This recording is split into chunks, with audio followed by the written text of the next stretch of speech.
কতটুকু দৈর্ঘ্যকে আমরা 1 মিটার বলি? জানতে হলে ভিডিওটি দেখতে থাকুন। তো মিটার একটি ফরাসি শব্দ।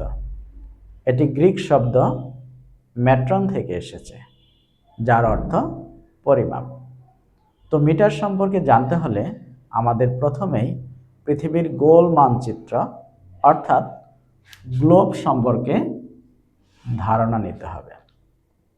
তো আমরা বোর্ডে যে গ্লোবটি দেখতে পাচ্ছি তার উপরের অংশটুকু উত্তর, নিচের অংশ দক্ষিণ, ডানের অংশ পূর্ব এবং বামের অংশ পশ্চিম নামে পরিচিত।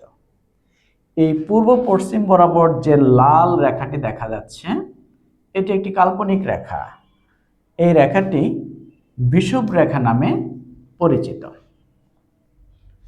এই বিষুব রেখা পৃথিবীকে উত্তর ও দক্ষিণ মেরু নামে দুটি সমান অংশে বিভক্ত করে। অপরদিকে উত্তর ও দক্ষিণ বরাবর যে সবুজ কালের রেখাগুলো দেখতে পাচ্ছেন এগুলো কাল্পনিক রেখা।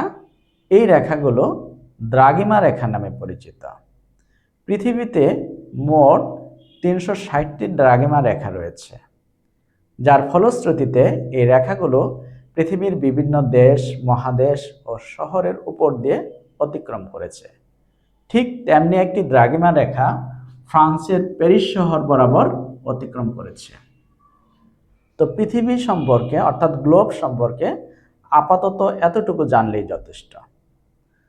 তো সারা বিশ্বের এক ও অভিন্ন পরিমাপ পদ্ধতির লক্ষ্যে 1793 সালে ফ্রান্সে বিজ্ঞানীগণ সর্বপ্রথম মিটারকে সংজ্ঞায়িত করেন।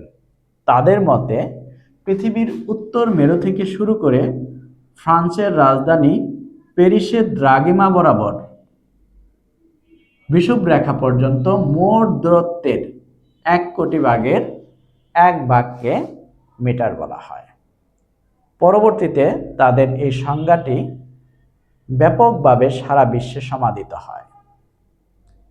এখন আন্তর্জাতিক পদ্ধতিতে দৈর্ঘ্যের একক বলতে আমরা সেই মিটারটিকেই বুঝি।